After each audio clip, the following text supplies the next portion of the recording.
We spoke in the sermon to the young people of the importance of preparing for communion and of doing so, first of all, in our mind and in our heart, and then with our actions. It is appropriate that we also discuss this question as the adults, because I know that it is a controversial matter. It is a difficult question of what it means to prepare for communion. Every family has a slightly different tradition.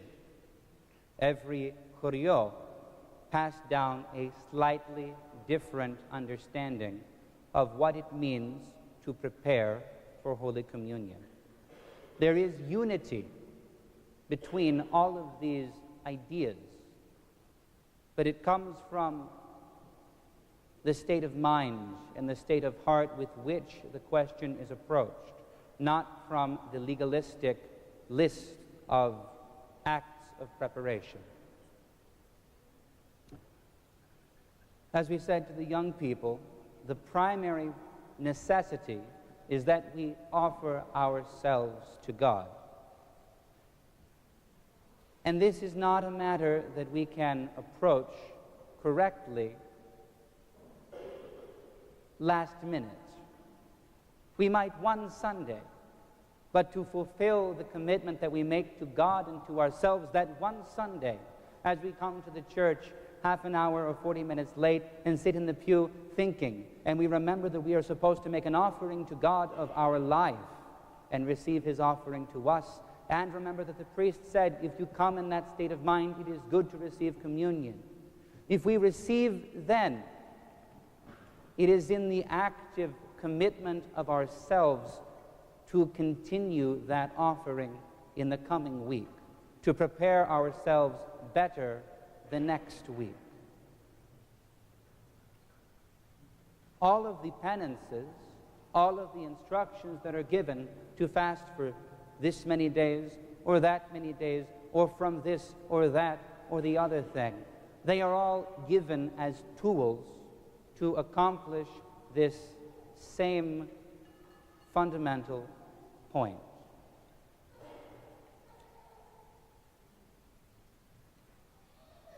So I ask of you, the parents and grandparents and godparents, as we endeavor to instruct the young people in what it means to live our lives day after day, week after week, for a lifetime, to live our lives as Orthodox Christians, I ask that you engage equally with the question with them at home, to instruct them in word and in deed what it means to prepare. This is a sermon that I hesitate to give because I am afraid that someone will say, well, Father said we have to do this, or Father said we're required to do that, or Father said that even our young kids have to fast absolutely strictly. I'm not saying that, and I beg you to note that I am not saying that. The discretion of how to raise your children is yours. The information of what it means to prepare ourselves and our families to offer ourselves to God, to convey that information to you, is my responsibility. How you apply that in your homes will look different for each of your families, in the same way as every family already has a different understanding. Every village has a different tradition. Every region has a different understanding. But let the differences flow from the reality of your life. The elderly should not be fasting strictly before communion because they need to take pills, and to take pills they need to take food. Not a full meal, a hard-boiled egg, a glass of orange juice, a piece of toast, to maintain the spirit of the fast the preparation to offer ourselves to God without destroying the health of our bodies. The very, very young should not be fasting strictly. They do not have the comprehension yet to understand when they are 3 and 4 and maybe 5. But a distinction can still be drawn. Some families that I know, cereal is the morning breakfast, so on Sunday the cereal is eaten dry. A few dried Cheerios to sustain the body, but to still draw the distinction that it is not a normal day, that we set ourselves apart, we commit ourselves to come to Christ. For those who have athletic events later in the day, it may be necessary even to eat a full and sustaining meal, but to eat it with the understanding that it is an exception, for a purpose, for a reason, and to therefore devote the heart and the mind more strenuously to making that offering of ourselves to God. So you see, there is not a single monolithic answer. There cannot be, because there is not a single monolithic us. Each of us is unique. Each of us has a particular history, a particular life, and combination of lives. And we must all begin where we are. Nonetheless, we must begin. And as I beg the children, therefore I beg the families, the parents, the grandparents, the godparents. If you have not been accustomed to take seriously the guidance of the church in preparation for communion on Sunday morning, please at the least give it a second thought. Reflect carefully on what it is that you do each Sunday and what your actions mean, and on what the church calls you to, on what Christ invites you to, and consider if there is cause to consider a change. I will say this in very broad terms. The Orthodox Christian family needs to begin to prepare for Sunday morning on Monday morning the week before. If only in that the intention is to set aside a little bit of time to remember that our end, our goal this week is to prepare ourselves to encounter Christ. Even if the parents do not intend to receive communion, the family, the children, will be preparing. They must see from their parents some indication that this intention is real, that the life is devoted to God. Ideally, that will flow from the Sunday that is present. I heard a hieromonk once say that too often we think of Sunday as the end of the week, as the goal that we are working towards.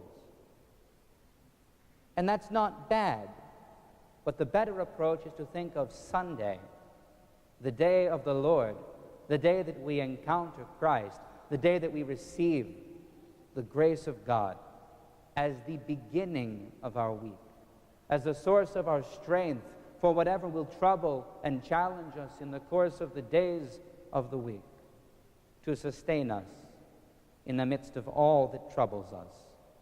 We have the Lord who offers himself to us.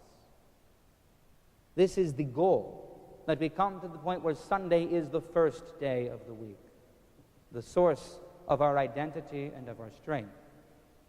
But I'm getting away from myself. It's good to start with Sunday. It's all right to start Monday. It's fine to start on Wednesday. It's good to begin on Friday, whenever you remember, whenever we remember, that on Sunday we will be called to offer ourselves to God and that He will offer Himself to us. But at the least, at the 11th hour, Saturday night, even a word, even 10 words from the parent to the child, remember, tomorrow is special. Tomorrow we receive communion. Tomorrow we meet God. Even that word, which takes 15 seconds at most to say, has some effect in setting the night and that morning apart. Even if a full meal needs to be eaten for whatever reason, let it be remembered that we bring ourselves to encounter Christ. But I would urge you not to eat the full meal. I would urge you parents, even if you are not going to receive communion, make your children the example. Show them what it means to prepare to encounter Christ. Fast Sunday morning as a family. It will change the way that you approach our worship in the church. If you have set yourselves apart, if you have followed the instruction of the epistle and have come out from this world and set yourselves apart for God, you will find that the worship of the church means more, that the words ring true with your experience. You will find that every sentence of the liturgy sustains and elevates and strengthens that mindset of making an offering of ourselves to God and of preparing to receive the offering that He makes to us of Himself. And that is all. This is what we are called to. In whatever fashion is feasible and sustainable for each individual family, with no judgment from me on any, and no judgment from one family to another, because only each individual knows the burden that they must bear. But in some fashion, we are all called to set the Lord's day apart for Him, to offer ourselves to Him, and to receive the offering that He gives to us. Amen.